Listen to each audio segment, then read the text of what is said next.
Yo, what is going on, everybody? Ignore the blanket. It is freezing. My room's in like the attic area, so it's freezing. And obviously, like East Coast, the temperatures are fried. So, but I'm just so excited for ads and the future of the future of my brand because you know I've mentioned this before, but I've tested. I've ran like a pump or dump or two in the past, but not really much experience with meta ads. Like I was running, TikTok ads, TikTok shop, and those were performing extremely well, but nothing really on meta. And so for the most part, this is like the first actual, you know, test of a product on Facebook and with not ripped creatives. And they're doing super well. It's only been a week and we're doing, consistent 1 to 1.5K days. And keep in mind, yesterday, for example, was like a 45% margin. So margins are super healthy, a lot of room to scale there, obviously. So yeah, I'm just super excited. It's like, going from the world of organic dropshipping and TikTok shop,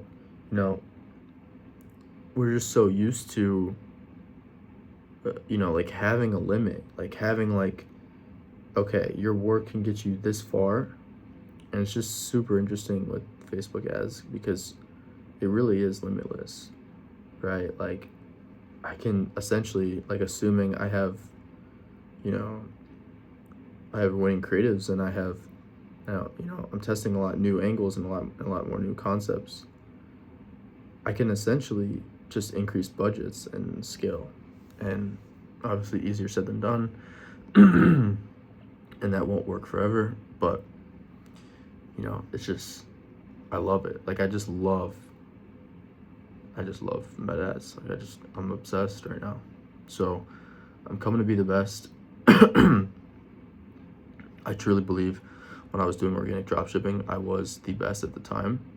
Like I was the most knowledgeable, and I'm gonna be the same with ads.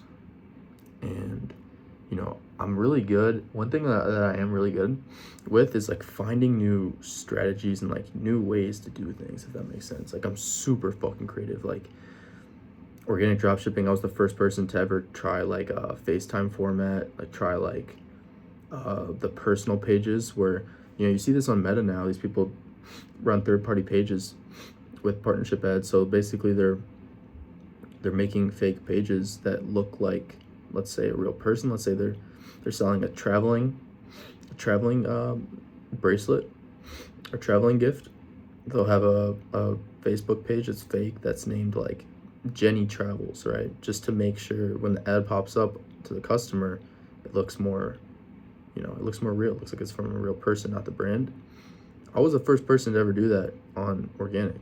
Like a lot of shit like this, I was just a genius at like just coming up with unique shit. And so I'm excited to see where I can take that with ads because I've always just been like a creative genius when it comes to stuff like that. And same with ads. Like with organic, I was capped because there's not like much you can do with ad. Like to an extent, you're more capped at your creativity, especially with the product I was running. I was pretty capped, but damn, I need a haircut.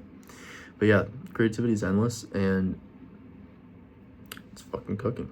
So yeah, boys, another thing is I really want to start calling customers. And I was thinking about this, and I'm gonna basically do specific time blocks on certain days that I'm going to call customers. And I was thinking about what days make sense, and I was thinking, it probably makes most sense to do like Friday, Saturday, Sunday. I think it makes more sense to call these customers when they have, much less stress, more peace of mind, less on their mind, and they have a much more clear head. So that's what I'm going to be doing. If you guys are out there and you have something more long term, it's not super pump and dump, I would say you need to start calling customers because to an extent you can with your ads, every ad is a hypothesis, right? So you can come up with the idea that you think will work, and you can always implement based off those hypotheses, but you never truly know, right? Like with your messaging, you truly really never know what resonates unless you talk to the customers themselves, right? So it's huge. You guys start talking to a lot of customers, and if you guys are wondering what to ask your customers, maybe I'll talk more about that, and I'll see what type of question gets the best results, and I'll definitely update you guys as I do that. But essentially, you want to ask, why they bought, why did they almost not buy, you know, what made you choose them over someone else, what other things have they tried in the past, etc. Right? So, and you always want to incentivize them some sort of, whether that's a discount off the next order, etc. So yeah, but that's pretty much all I got for you guys today. Just fucking obsessing, learning so much, and going to become the best. So yeah, boys, I will catch y'all tomorrow. Peace out.